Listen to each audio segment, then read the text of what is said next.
Hi, I'm Miss Carrie, and I'm so glad that you've come and joined me on my reading corner today.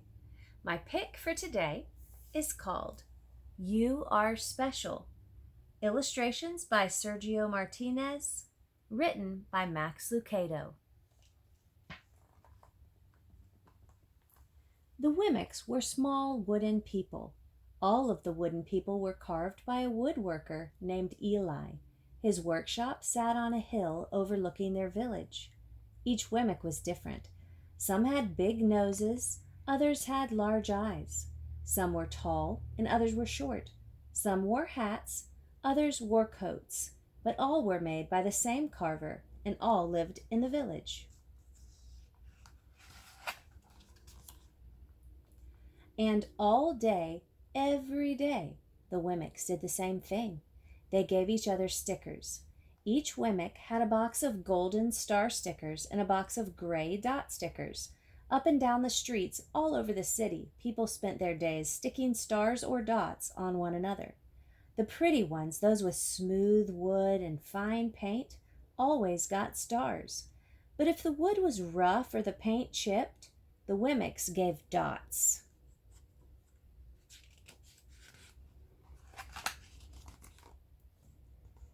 The talented ones got stars too. Some could lift big sticks high above their heads or jump over tall boxes. Still others knew big words or could sing pretty songs. Everyone gave them stars. Some Wimmicks had stars all over them. Every time they got a star, it made them feel so good. It made them want to do something else and get another star. Others, though, could do little. They got dots. Punchinello was one of these. He tried to jump high like the others, but he always fell. And when he fell, the others would gather around and give him dots. Sometimes when he fell, his wood got scratched, so the people would give him more dots.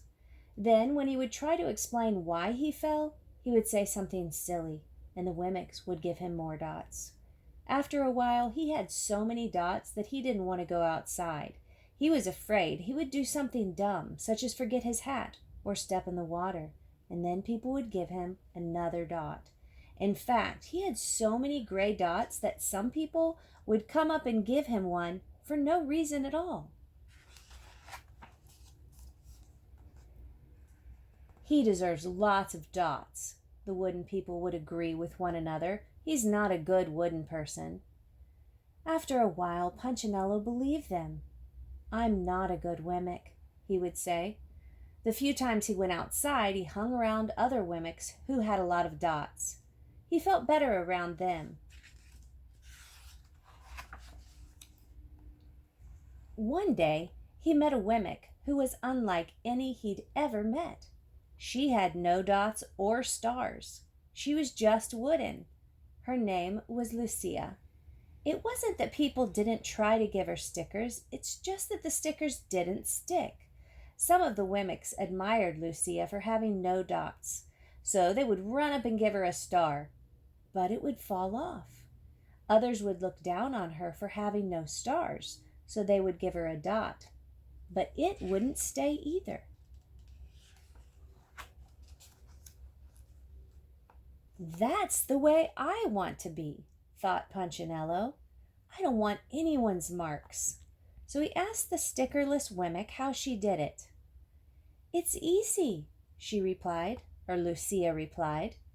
Every day I go see Eli. Eli?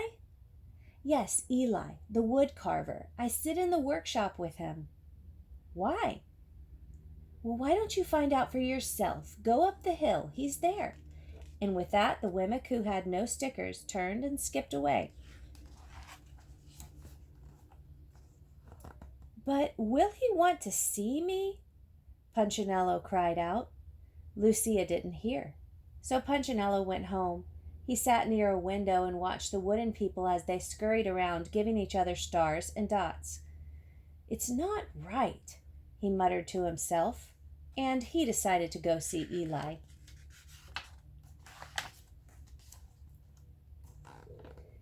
He walked up the narrow path to the top of the hill and stepped into the big shop. His wooden eyes widened at the size of everything. The stool was as tall as he was. He had to stretch on his tiptoes to see the top of the workbench.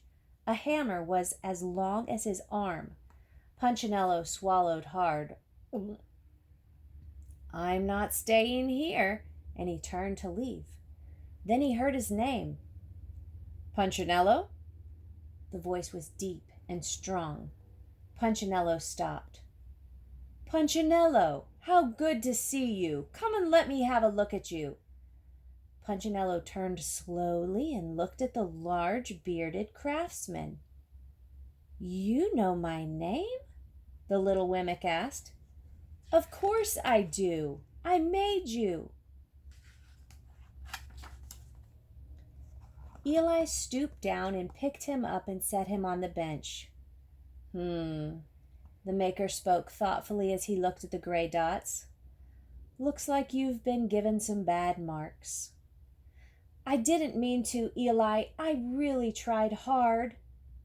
"Oh, you don't have to defend yourself to me, child. I don't care what the other Wemmicks think." "You don't?" "No, and you shouldn't either. Who are they to give stars or dots? They're Wemmicks just like you. What they think doesn't matter, Punchinello. All that matters is what I think, and I think you are pretty special."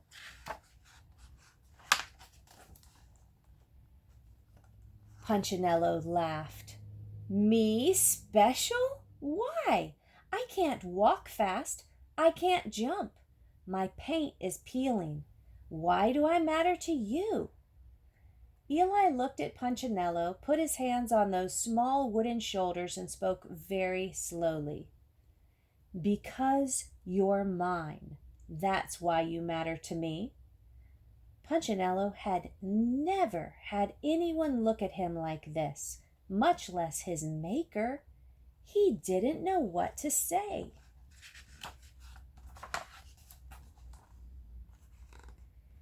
"Every day I've been hoping you'd come," Eli explained.